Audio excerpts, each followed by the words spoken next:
The day I got fired, I was wearing the gray blazer I'd bought specifically for that morning's presentation.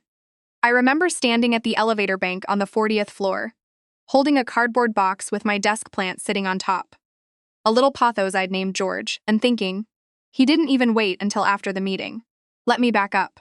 My name is Vivian. I'm 34 years old, and for the past 2 years I had been working as a senior analyst at Hargrove Capital, a mid-sized private equity firm in downtown Chicago. I wore pencil skirts and brought homemade lunches and stayed late without being asked. I was good at my job, genuinely good. The kind of good that gets noticed and then quietly taken advantage of. I was also, for those same 2 years, dating my boss. His name was Ethan Hargrove. Yes, that Hargrove. The founder's son, which I know sounds like the beginning of a bad Lifetime movie, and I am aware of that now. In a way, I was not aware of it then. When you're inside something, you can't always see its shape. You just feel the warmth of it, and you assume the warmth means safety. Ethan was 38, dark-haired, sharp in the way that men who've been told they're brilliant since childhood tend to be sharp. Quick. A little cutting. Always the most interesting person in whatever room he occupied. Or so I believed.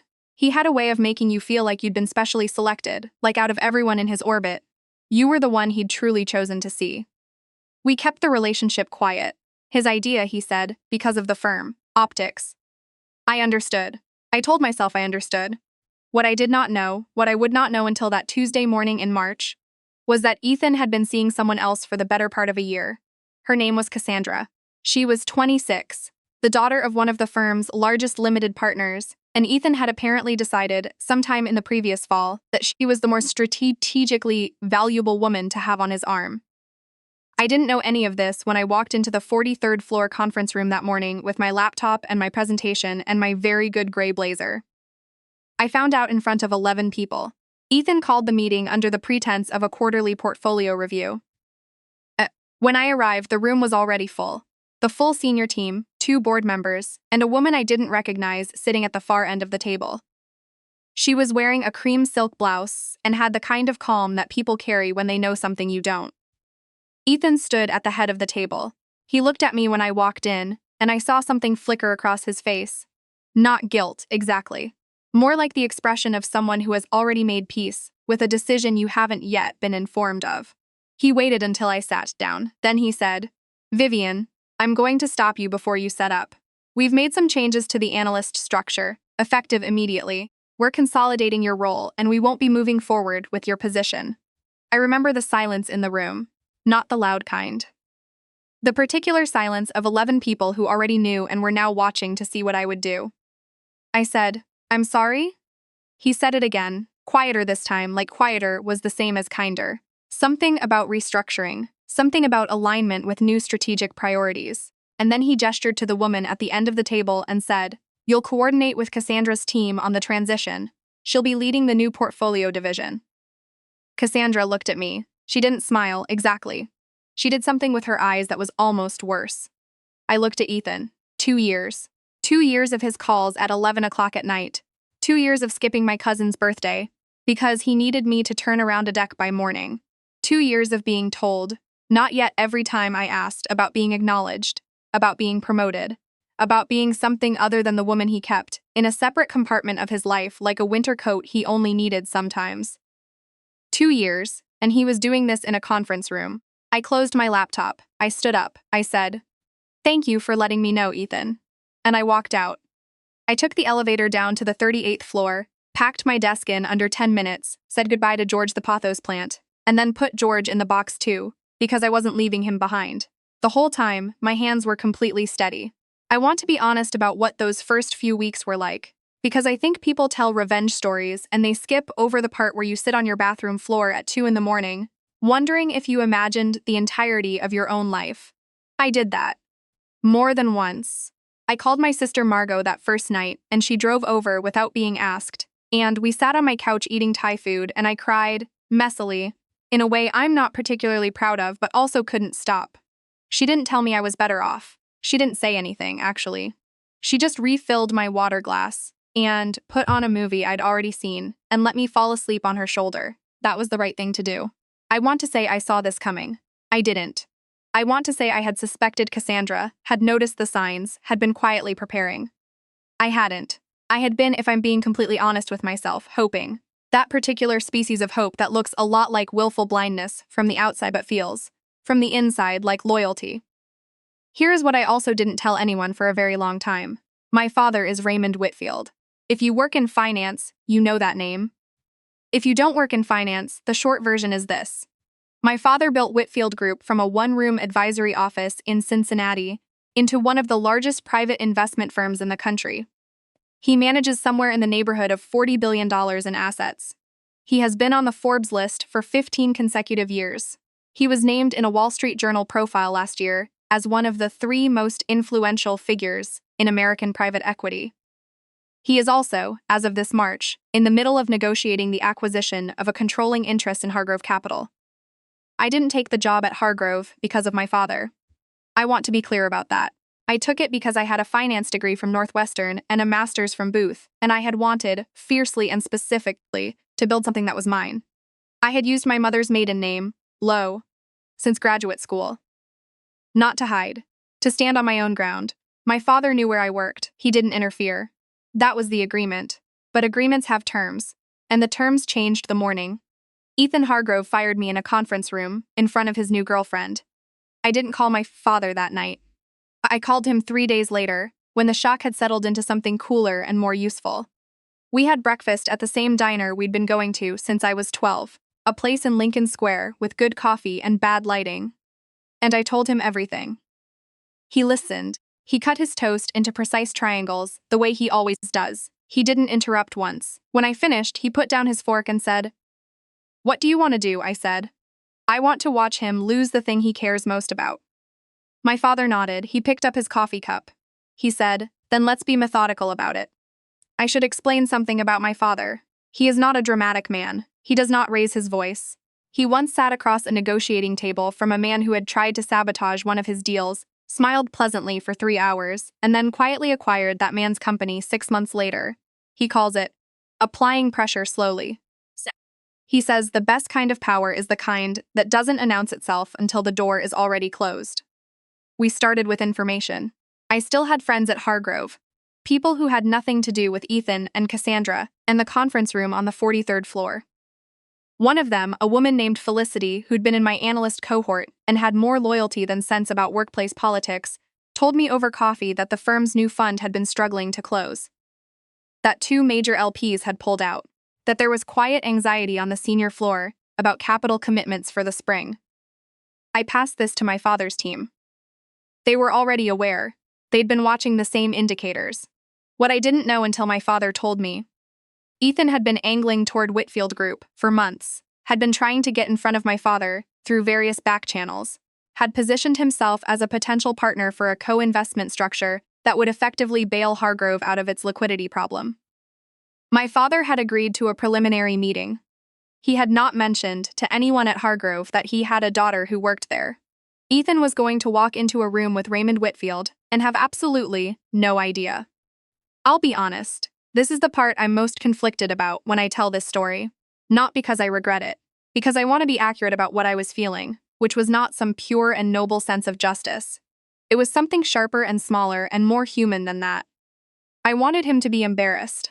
I wanted him to feel, in a very specific and visceral way, the particular humiliation of realizing that you made a catastrophic miscalculation and cannot take it back. Is that revenge? Probably. I've stopped arguing with the word. The meeting was scheduled for a Thursday, 9 in the morning, at the Whitfield Group offices in the Gold Coast neighborhood. My father had a standing practice of keeping the conference room extremely cold. He said it kept people alert. I think he just liked it. I was not in the room when Ethan arrived. I was in my father's office, on the other side of a glass partition, with a cup of coffee and a view of the hallway. I watched Ethan walk in. He was wearing a suit I recognized.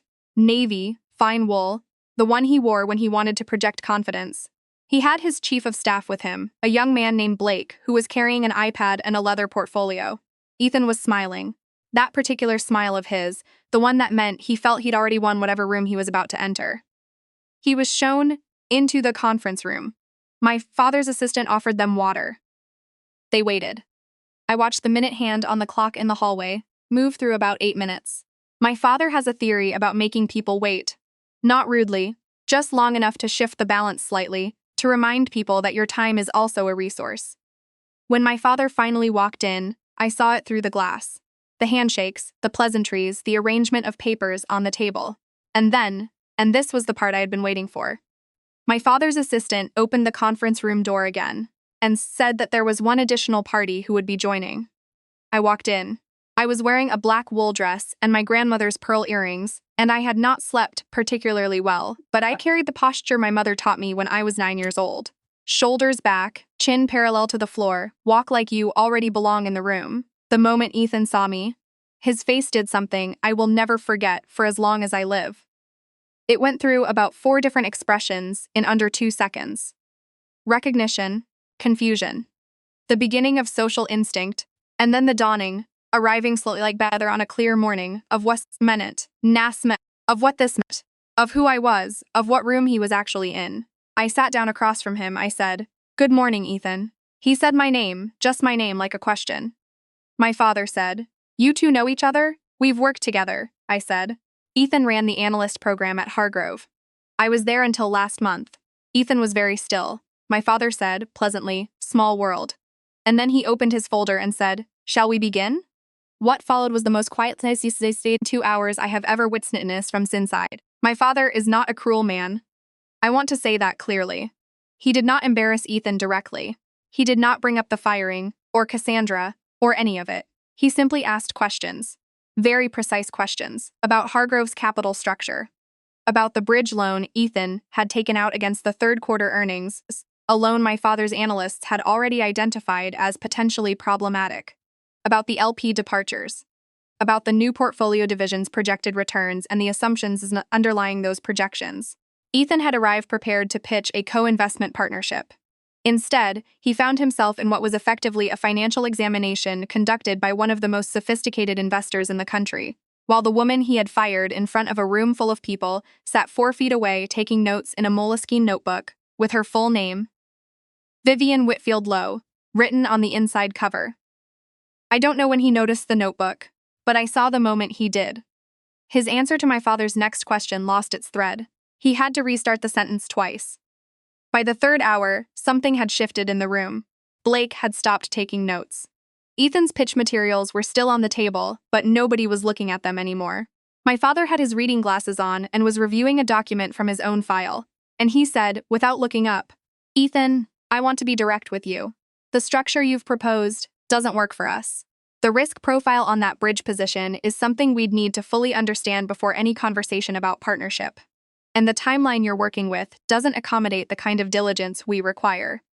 Ethan said the firm could provide full transparency.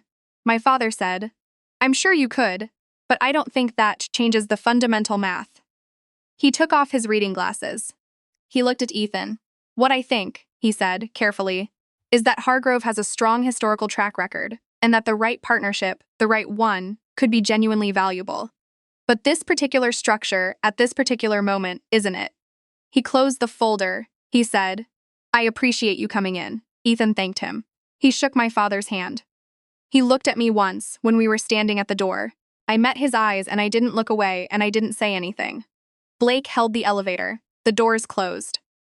My father and I stood in the conference room for a moment after they left. He refilled his water glass. He said he'll go back to his office and spend the rest of the afternoon trying to figure out if this was intentional.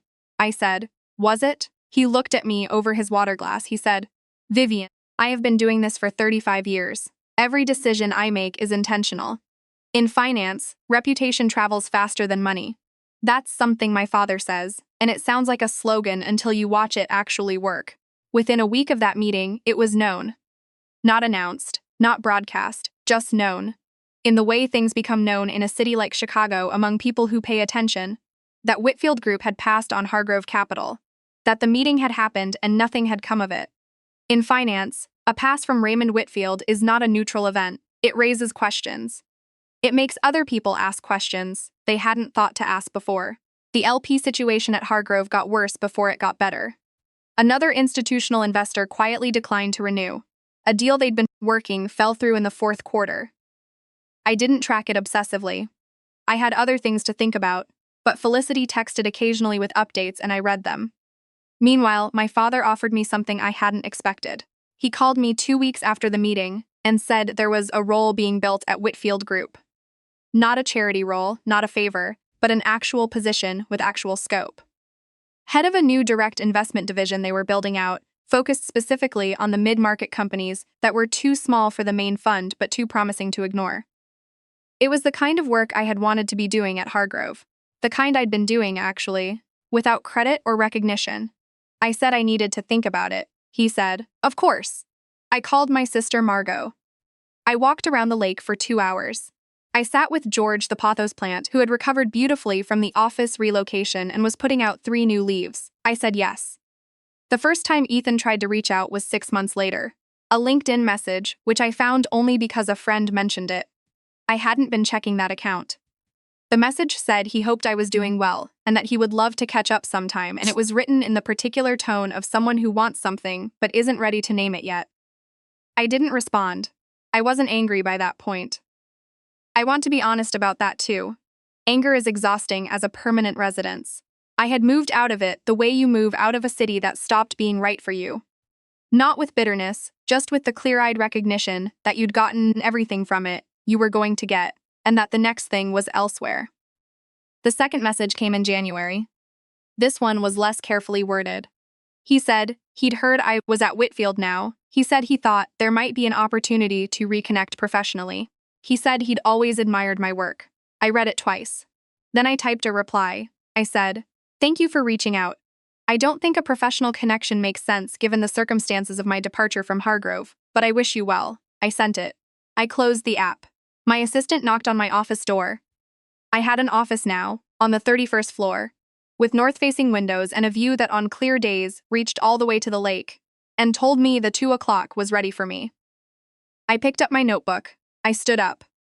3 months earlier, Whitfield Group had quietly acquired a 15% stake in a portfolio company that happened to share 3 board members with Hargrove Capital. It was a legal, unremarkable transaction, the kind that happens in private markets every week. But it meant that in certain conversations, in certain rooms, my father's firm and Ethan's firm were now on the same side of the same table, which meant that eventually, Ethan would have to sit across from me again. I thought about that sometimes, walking to the elevator in the morning, not with dread, not even with particular anticipation. With something closer to clarity, the specific calm that arrives when you stop waiting for a situation to resolve itself and realize it already has. He would be in that room. I would be in that room. And this time, there would be no question about what name I was using, or whose daughter I was, or what I was worth. He had taught me something.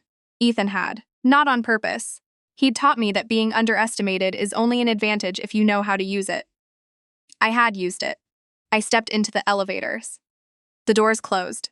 The number above the panel counted upward as I rose through the building, and I watched it the way I'd learned to watch everything. Calmly, steadily, already thinking about what came next. The fire of what had happened on the 43rd floor didn't burn in me anymore. It had burned through what needed burning and left behind something cleaner. I pressed 31. The doors opened, and I walked in.